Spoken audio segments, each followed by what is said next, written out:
عليكم ومرحبا بكم في القناه ديالي عالم اكرام للطبخ والحلويات. اليوم فيديو جديد على القناه واللي غادي يكون عباره على واحد الوصفه بالدنجال. هنا عندنا جوج دنجالات غادي نوجدوا بهم واحد الطبق اللي لذيذ بزاف يعني وكيحمر الوجه وتقدروا تكتفيوا به هو فقط الغداء اولا العشاء ديالكم. كيجي فعلا لذيذ بزاف، وهاد الطريقه هذه هي طريقه مغايره على الطرق اللي كنديرو دائما واللي موالفين نديروها للدنجال. دابا غادي ندوزو المكونات هاد الوصفه. بالنسبه لهاد الوصفه انا عندي جوج ديال الدنجالات راهما كافيين يعني هكا 4 الاشخاص. غادي نحتاجو بالنسبه للمقادير غادي نحتاجو هنايا واحد الفلفله حمراء مقطعه، عندكم تقدروا ديروها، ما عندكمش تقدروا تستغناو عليها. اللي ما عندوش يقدر يدير الفلفله خضراء، ما عندكمش الفلفله خضراء تقدروا ديروا شويه ديال الكورجيت الى عندكم، حتى هي كتجي لذيذه في هذه الوصفه. تقطعوها مربعات. عندنا هنايا مطيشه ديال الحك، هنايا واحد معلقه كبيره يعني كبيره مملوءه ديال المطيشه ديال الحك، واللي عنده مطيشه عاديه يقدر يديرها غير مقطعه، ماشي يديرها محكوكه لان المطيشه العاديه كتطلق لنا الماء. هنا عندنا واحد مزيود صغيور ديال الحار، وهنايا واحد الفص ديال الثومه مقطع غير فص واحد. هنا عندي فروماج محكوك، هذا في المرحله الاخيره.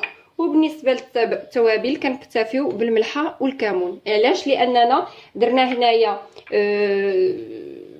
الفلفله حاره دونك ما درناش السودانيه، واللي غيدير مطيشه العاديه يزيد في التوابل التحميره. انا حيت عندي مطيشه الحك فهي كافيه اللون هي والفلفله ديالي. دابا غادي ندوزو لطريقه تحضير هذا الباذنجان ديالنا.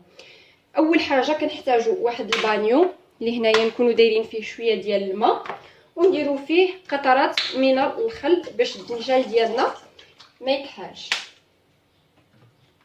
الطريقه ديال التحضير ديال هاد الباذنجان ديالنا كنحيدوا له يكون مغسول من قبل، كنحيدوا له هكا الربيص كما كتشوفوا،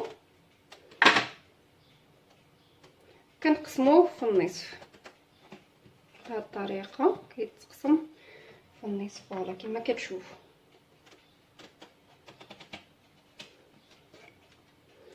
دابا شنو غادي ندوز ندير هذا الباذنجان؟ غناخذ اللب ديالو غادي نرسم هكا، نرسم يعني منين غادي نحيد هكا وندوز نحيد هادشي اللي يا اما بمعلقه يا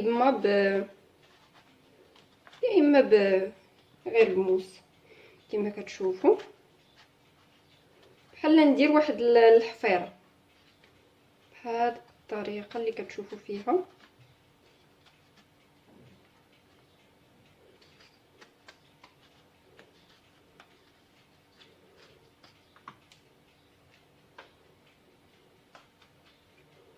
دابا كما كتشوفوا من بعد ما خويت الباذنجان ديالي غندوز نقعها في داك الماء والخل.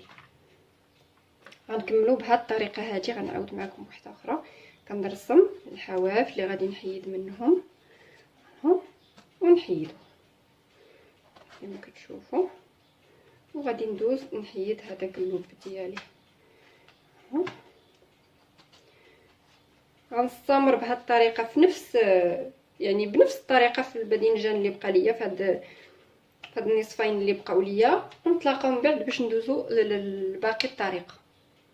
الدنجان ديالنا في الماء والخل غادي ندوزو نبدلوا له الماء، يا اما تقدروا ديروه بهذا الماء هذا. انا كنفضل انني نبدلو لان هذا الماء راه تلقات فيه ديك الكحوله ديال الدنجان ديالنا كما كتشوفوا راه كيبقى مزيان. دابا هذا غندوزو نديروه في واحد الكوكوط اللي يكونوا مغليين فيها الماء، كوكوط اولا اي كسرونه كتسلقوا فيها. غادي نديرو فيها شويه الماء وديك المليحه ديالنا والخل ديالنا عفوا وشويه الملحه باش يلذذ لينا هذا الدنجال هذا. وغادي نديروهم يغلاو فوق البوطه لمده هكاك شي 10 دقائق ما كاملاش، يعني الدنجال يبقى قابض في راسو غير يطيب شويه هذا اللب ديالو الدخلاني. هذه من جهه. هذا غندوزو نوجدوه في هذه الاثناء. هذاك اللب اللي قطعناه يعني اللي جبدناه من القلب ديال الدنجال احتفظنا به. اش غادي نديرو ليه؟ درت هنايا شويه ديال الزيت.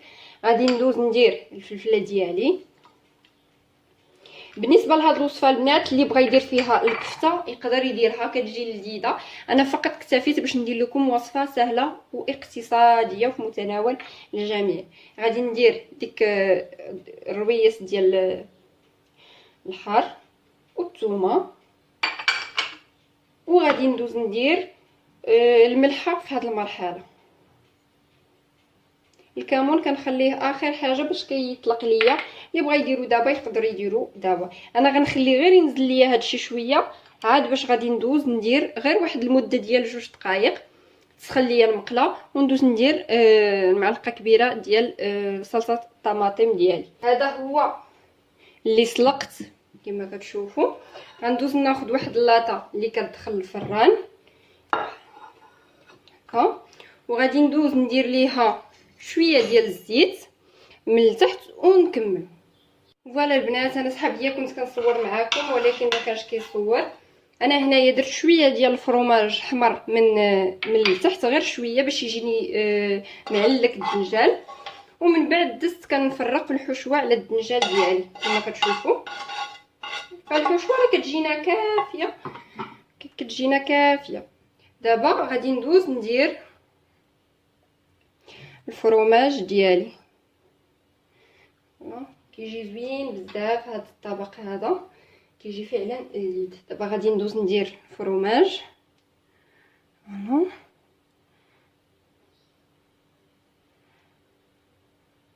كما كتشوفوا، وغادي نخشيه على فران يكون مسخن من قبل من الفوق ومن التحت، ومن بعد نتلاقاو في الشكل النهائي. بالنسبه اللي بغى يدير عليه شويه ديال الزعتر من الفوق يقدر يديرو، اللي ما يبغيش يخلي غير المذاق ديال الزعلوك يقدر يخليه. انا غندوز نكملهم بالفرماج ونتلاقاو من بعد في الشكل النهائي. هذا البنات هو الشكل النهائي ديال الطبق ديالنا ديال الباذنجان بدون لحوم، وبطريقه سهله واقتصاديه وبمكونات موجوده في اي بيت وغير مكلفه. كيجي بحال هكا كما كتشوفوا، كيجي لذيذ بزاف وكيجي رائع. كنتمنى فعلا انكم تجربوه. والفرماج خصوصا في هذه الوصفه ما تخليوش حتى يتكراتينا، مجرد ما يطلق راسو ندير واحد رشيشه ديال الزعتر وهكا كما كتشوفوا كيجي بنين بنين بنين بزاف. كنتمنى انكم تجربوه، وإلا عجبتكم الوصفه ما تبخلوش عليا بجيم وبارطاج باش تعم الفائده، وابوني اللي مازال ما تابوناش في لاشين، والى وصفه اخرى ان شاء الله.